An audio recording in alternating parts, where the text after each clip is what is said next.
Welcome to the Average Dad channel.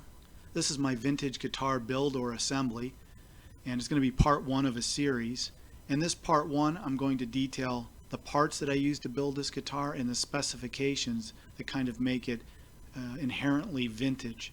So it will be modeled after a 1963 vintage Stratocaster, and the image that you're looking at is similar to what I want it to look like, although it'll have a few modifications.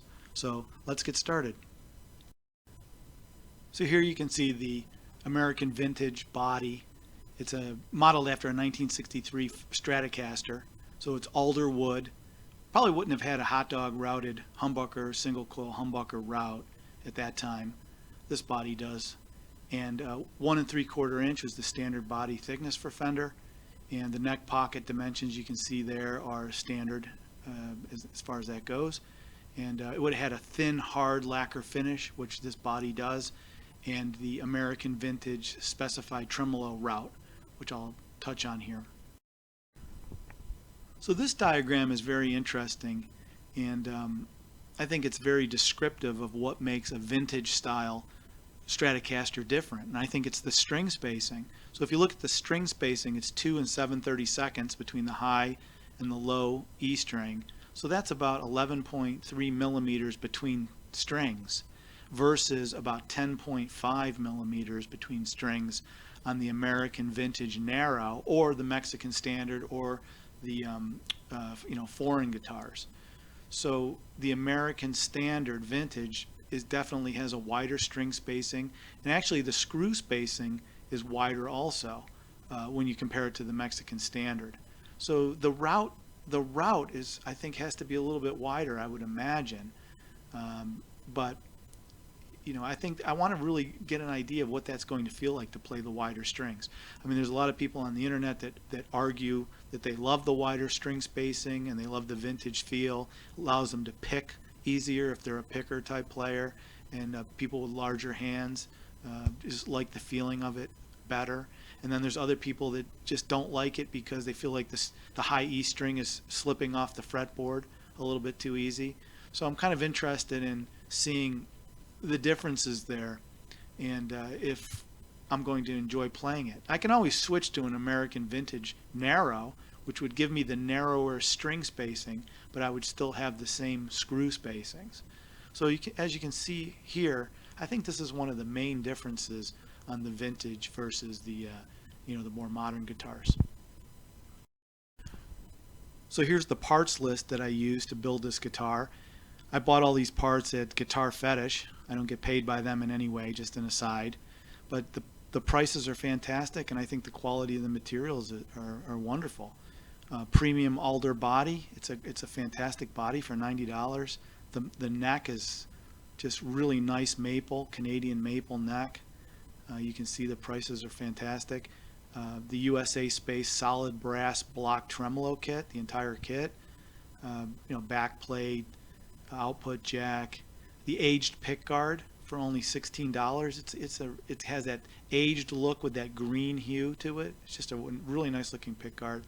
An aged bone nut, I bought that. The little killer cream humbucker rail pickups, I'll kind of show you what those look like. I'm going to use those instead of just single coils. A shielding kit. I bought 2 shielding kits just so I have enough to do the entire route for $14.50. I bought a wiring harness. It's called a quick plug 3 humbucker coil tap switching harness, which is nice because I can change all 3 humbuckers into single coils with this harness. So I have 3 humbuckers and 3 single coils all on the same guitar, which I think is fantastic. Some aged relic strap buttons, and then I bought the Wilkinson Fender style nickel tuners for $30. So it's a vintage style tuner, and I'll show you what that looks like. So here's what the body looks like. It's that premium alder surf green body. I have it here in front of me. It's fantastic. I think it looks great. The paint job looks awesome. They painted the route channels, which I like, because on the back of the guitar I don't really like to cover up the route channel on the back. I like to leave that open. I don't like covers on the back of my guitar, especially on the Fender. It's routed to meet the 1963 body specs for the Stratocaster. They advertise that it's hand sanded, painted, and hand polished, and I think the finish looks fantastic. I think it really looks good. There's nothing wrong with it. There's not a blemish on it, and it is routed for humbuckers. You know, the big humbuckers, if you want to put that in there, and supposedly all USA spec electronics will fit into this guitar. So I don't know, just really looks fantastic. I'm looking forward to playing it. So this is the neck I'm using. It's their vintage spec 21 fret 12-inch radius neck, and it's made from genuine, they call it Canadian hard rock maple with matching maple fingerboard. And the one that I have in the package that I received looks even better than this one, the picture here. I mean, mine is a little bit blonder, and it just has a really nice sheen to the fretboard, and it just feels great in the hands. It's a really wonderful looking neck. I think it's fantastic. It has the Biflex, or another word for that would be double action steel truss rod. So, you know, it has action in both ways. So if you go clockwise, you are reducing concavity, or you're reducing relief. And if you turn it the other way, you're increasing the bow. So it's double action, which is nice. I mean, they put that in there. So it's a plus. It's an add for me. So the headstock is cut for the tuners with 9mm holes. So the tuners that I did buy have 9mm, so everything fits perfectly. And the frets are the medium jumbo frets, which I think is really nice. And the nut width is 42mm. So the neck just looks wonderful. It looks like the neck off of a brand new Fender. So here's the USA spaced solid brass tremolo block that I'm going to put in this guitar. So they call it a nice upgrade to fit all USA spaced strats. So, you know, this is for the bigger guitars. You know, it has the wider string spacing, which is 2 7/32 of an inch from high to low E string. So that's 11.3mm between strings, as opposed to 10.5mm for, you know, the more narrow spaced trem blocks. So it just looks really nice. The solid brass looks vintage, and that's my selection.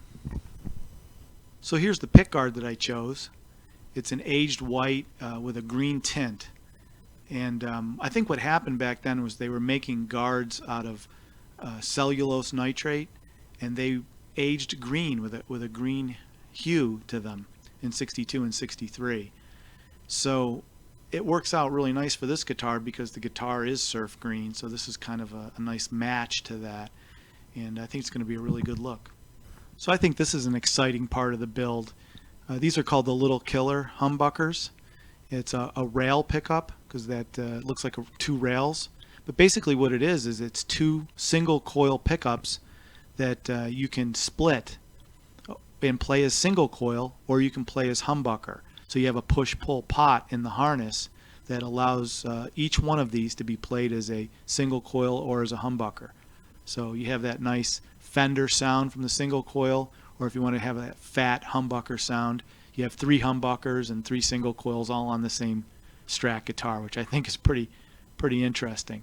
I did listen to a demo online of somebody playing these. They sound pretty good online. I mean, you really can't tell a lot from online, but I'm really looking forward to taking these out for a test drive.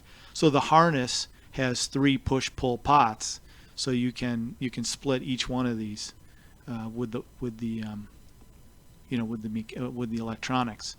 So, and you know, they're supposed to, they say real vintage fiber bobbins versus plastic, supposed to get a warmer feel out of that. So we'll see how it works, but I haven't had any problem with Guitar Fetish to this point. Everything they've sent me so far I've liked. So, and I think it does have a nice vintage look to it. You know, those rails look vintage, and it is that cream color. You know, they come in white, cream, and black. So I think the cream kind of has that vintage feel. So I think it's going to look really nice. So here's the Wilkinson Fender style nickel tuners that I picked out for this guitar. They have a really nice vintage look to them, but yet I believe it's a modernized mechanism in there, so they're probably very, very smooth. They advertise that they're smooth and nice, so I think they're going to work out really well. It has a nice look for this guitar, and I think it's going to work out real well. So that's it for this video. This is Vintage Guitar Build Part 1.